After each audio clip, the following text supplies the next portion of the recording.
जय हिंद दोस्तों, मैं महेंद्र शर्मा स्वागत करता हूं वन वर्ल्ड हिंदी में आपका। उम्मीद करता हूं आप खुश और स्वस्थ हैं। दोस्तों आइए दिखाते हैं पाक मीडिया की एक लेटेस्ट डिबेट, जिसमें कैसे पाकिस्तानी लोगों ने जो अब कोरोना के नाम पे घोटाला किया है, और वो सिर्फ और सिर्फ इमरान खान की पार्टी ने करोड़ों अरबों रुपए का घोटाला पाकिस्तान की जनता को चूना लगा दिया है। क्योंकि कहीं ना कहीं ये मानवता के ऊपर एक धब्बा लग चुका है पाकिस्तान में, क्योंकि हर हर हर नेता इमरान खान की पार्टी का एक भ्रष्ट और कुकर्मी नेता है, जिसने कोरोना के नाम पे पाक जनता को ठग लिया है। और अब ये डिबेट कर रहे हैं और कैसे डिफेंड कर रहा है इमरान खान का चमचा। इस डिबेट में आप देखेंगे कैसे पैरवी करता दिख रहा है उन भ्रष्टाचारियों की जो कोरोना के नाम पे पाकिस्तान की जनता का खून चूस चुके हैं। क्योंकि ये सभी के सभी ऐसे ही नालायक और ना ही बेईमान इंसान है इमरान खान की पार्टी के, जो कहते थे कि इमरान खान के पास तो बहुत ज़्यादा पैसा है। वो अब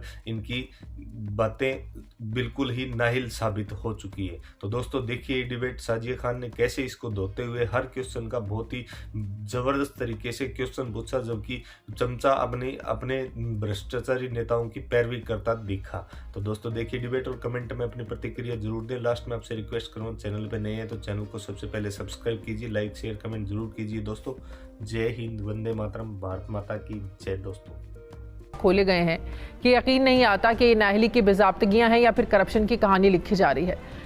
इस रिपोर्ट के मुताबिक महज कोरोना पैकेज की ही मद में 40 अरब रुपए का कोई अता पता ही नहीं है। बेनज़ीर इनकम सपोर्ट प्रोग्राम को कोरोना पैकेज के तहत 133 अरब रुपए दिए गए, जिसमें से 25 अरब रुपए की बदउनवानी सामने आई है। यूटिलिटी स्टोर्स कॉरपोरेशन में 5 अरब 20 करोड़ में से 1 अरब 20 करोड़ रुपए का वो घी और कुकिंग ऑयल खरीदा गया जो काबिल इस्तेमाल ही नहीं था, और इसकी तस्दीक पंजाब फूड अथॉरिटी ने की। यूटिलिटी स्टोर्स के लिए खरीदा गया 1 अरब 60 करोड़ के कुकिंग ऑयल और घी के लिए कोई टेंडरिंग ही नहीं हुई। नेशनल डिजास्टर मैनेजमेंट अथॉरिटी को दिए गए फंड्स में 4 अरब से ज़ायद की करप्शन की गई, जबकि कोरोना पैकेज के लिए दिहाड़ीदार लोगों के लिए 200 अरब रुपए का पैकेज रखा गया था, जिसमें से सिर्फ 16 अरब रुपए खर्च हुए, यानी ये रकम उन तक नहीं पहुंच पाई। बिजली और गैस के बिलों में सब्सिडी के नाम पर 100 अरब रुपए रखे गए थे, जिसमें से सिर्फ 15 रुपए खर्च किए गए। बाकी का गए कुछ अता पता नहीं। जबकि कोरोना के मरीजों की खातिर एक 250 बिस्तर का अस्पताल बनाने के लिए 70 करोड़ रुपए का बजट मुख्तस किया गया था, मगर ये अस्पताल आज तक नहीं बन सका। वेंटिलेटर समेत सेहत के आलात लेने के लिए भी बेज़ाब्तगियां देखने में आई, और महंगे वेंटिलेटर खरीदने की वजह से भी अरबों रुपए का नुकसान हुआ। कोई एक भी शोबा ऐसा नहीं है जिसमें करप्शन या माली बेज़ाब्तगियां सामने ना आई हों। ये हम नहीं कह रहे, ये ऑडिटर जनरल की रिपोर्ट कह रही है।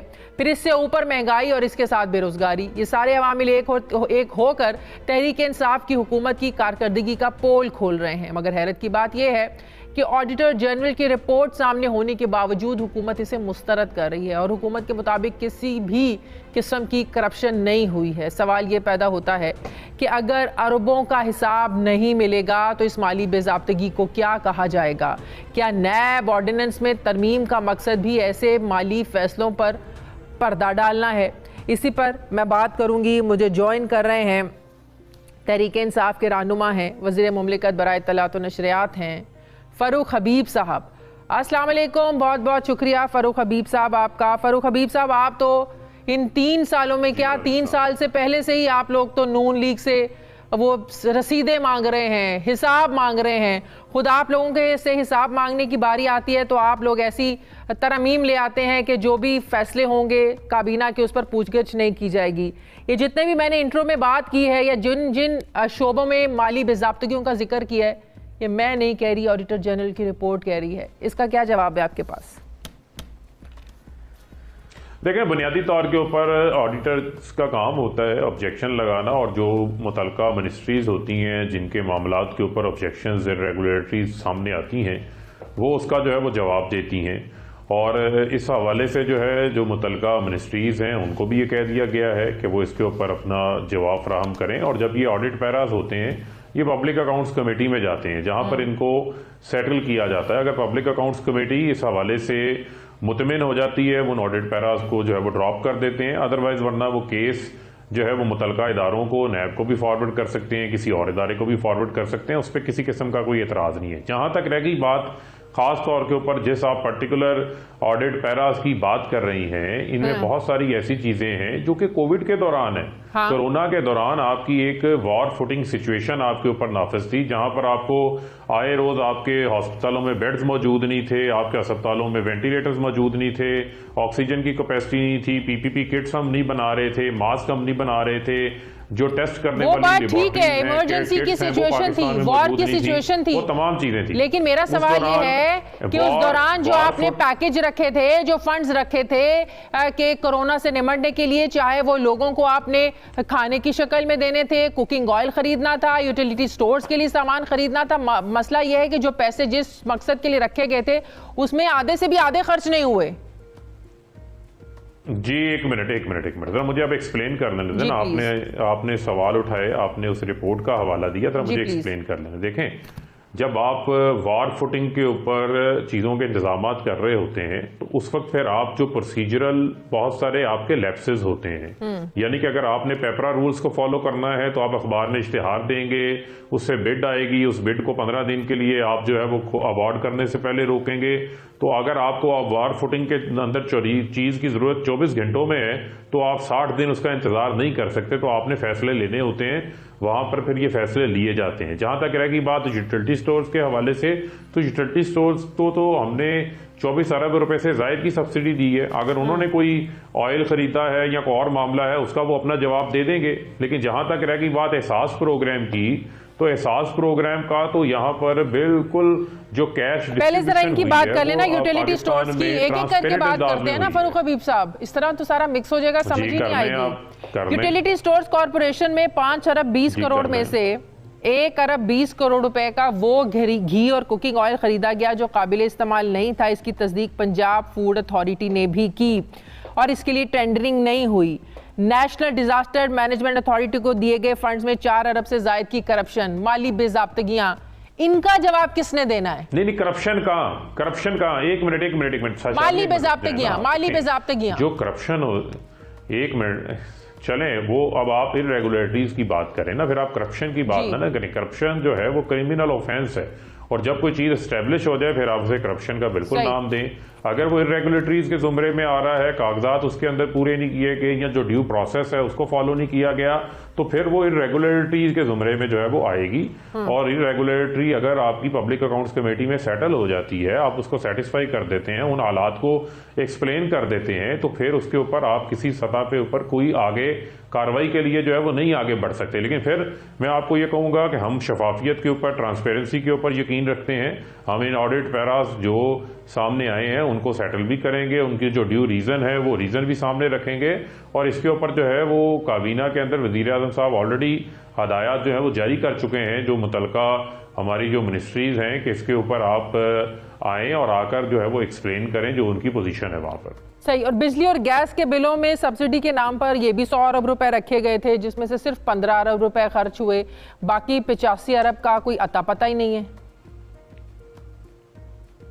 नहीं देखें, अगर तो कोई फंड एलोकेट किया जाता है तो अनयूटिलाइज हो तो वो अनअकाउंटेड फॉर नहीं होता, वो अकाउंट फॉर होता है।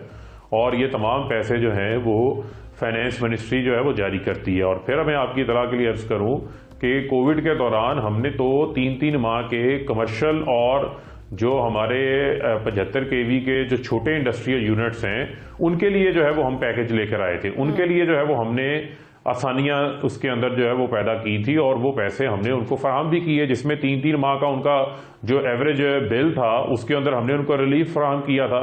उसमें से तकरीबन जो है वो 3.5 लाख के करीब इंडस्ट्रियल यूजर्स से और तकरीबन 36 लाख के करीब जो है वो कमर्शियल यूजर्स से, और उसमें जो बेनिफिट था वो बेनिफिट हमने उनको पास ऑन किया। कितने का रखा, कितने का था और कितने का बेनिफिट पास ऑन किया?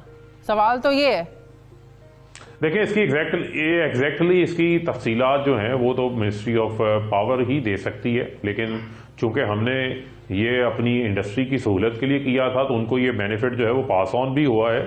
जिन जिन लोगों के इदारे जो है वो चल रहे थे उनके 3-3 माह का जो एवरेज बिल था उसके अंदर उनको काफ़ी हद तक रिलीफ फराहम किया गया था, उसको काफ़ी अप्रिशिएट किया गया था इस पैकेज को कोरोना सपोर्ट के दौरान। और आप ये भी देखें ना कि हमारी जो कोविड हैंडलिंग है इसकी पूरी दुनिया ने जो है वो तारीफ की है। जो हमने रैपिड एक्शंस लिए, हमने वेंटिलेटर्स बढ़ाए, हमने बेड्स की कैपेसिटी बढ़ाई, हमने ऑक्सीजन की कैपेसिटी बढ़ाई। आप देखें उस ये तमाम नहीं देखें, ये एक दूसरे को कॉम्प्लीमेंट करते हैं ना।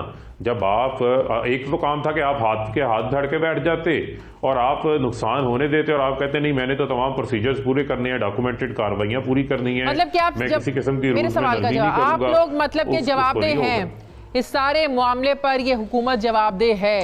बिल्कुल इसके ऊपर तो हम बिल्कुल सेटिस्फाई जो है वो ऑडिटर्स के जो पैराज हैं उसकी जो रेगुलेटरीज जो ऑब्जेक्शंस उन्होंने उठाए हैं उसके ऊपर बिल्कुल हम जवाब दें। उसके ऊपर हमारी मुतलका जो मिनिस्ट्रीज हैं वो इसके ऊपर उनको सेटिस्फाई करेंगी। अच्छा, थोड़ा सा आगे बढ़ते हैं। प्राइम मिनिस्टर साहब ने मना क्यों किया वुज़रा को बाहर जाने से कि 3 महीने के लिए कोई सफ़र नहीं करना, गैर ज़रूरी सफ़र नहीं करना? क्या मुकम्मल तौर पर पाबंदी लगी है? इसके पीछे वजह क्या है? क्या अपनी कारकर्दगी को बेहतर बनाना है? देखें, मुझे इस बात की जो है ना आज कुछ समझ नहीं लगी कि कुछ मीडिया पे जो है वो ऐसी खबरें जो है वो चली हैं। देखें, बुनियादी तौर के ऊपर जब नवाज शरीफ थे वो तो खुद भी जब 5 साल की हुकूमत थी, 3-3.5 साल, पौने 4 साल में वो काफ़ी अरसा जो है वो मुल्क से बाहर ही रहते थे। तो वज़ीर आज़म इमरान खान खुद जो है कोई गैर ज़रूरी बैरून मुल्क का जो है वो दौरा नहीं करते। जब उनको कोई इन्विटेशन आता है किसी कॉन्फ्रेंस का तो उसमें वो देखते हैं कि इसका को पाकिस्तान को फ़ायदा है या नहीं है। जो टाइम वो बाहर जाके लगाएंगे वो टाइम पाकिस्तान में यूटिलाइज। मेरा सवाल ये कि आज स्पेसिफिक डायरेक्शंस क्यों मिली है, किस तनाजुर में मिली है? नहीं, आज की बात नहीं हो रही। ये पोजीशन जो है वो प्राइम मिनिस्टर साहब की हमेशा से रही है और ये एक स्टैंडिंग ऑर्डर्स हैं। किसी ने भी अगर बाहर जाना है, किसी वजीर ने भी, तो वो समरी मूव होती है और उसको प्राइम मिनिस्टर के सामने वो जाती है, वो अप्रूवल करते हैं कि आप जा सकते हैं, नहीं जा सकते। वो गैर ज़रूरी दौरों को जो है वो डिस्करेज करते हैं। आप उसी तनाज़ुर में इस चीज़ को सामने रखें। तो मतलब कि जरूरी काम से कोई बाहर जा सकता है, कोई इमरजेंसी हो तो कोई बाहर जा सकता है, मतलब कि कोई रेगुलर कोई 1, 2, 3 पाबंदी नहीं है कि जाना ही नहीं है बिल्कुल? नहीं, जाहिर बात नहीं, ऐसी कोई बात। सही। एक आखिरी सवाल का जवाब दे दें। राना शमीम जिस तरीके से आज अपनी बात से पीछे हटे कि वो जो बयान हल्फी था, वो बयान हल्फी पता नहीं जो मीडिया पर आया है उसमें लिखा क्या है, मैं पहले पढ़ लूँ फिर बाद में तहरीरी जवाब जमा करवाऊंगा। आपको क्या लगता है ये सब कुछ अचानक सूरत हाल बदली क्यों है? नहीं, देखें, बुनियादी तौर के ऊपर आप देखें कि राना जो शमीम हैं उनका जो जितना भी जो ड्रामा रचाया गया था वो ताश की पत्तों की तरह जो है वो गिर गया है। और आप ये देखें कि वो एफिडेविट भी रेत की दीवार साबित हुआ कि वो खुद कह रहे हैं कि जी मैंने तो ये दिया ही नहीं, ये तो किसी जगह से जो है वो लीक हुआ है।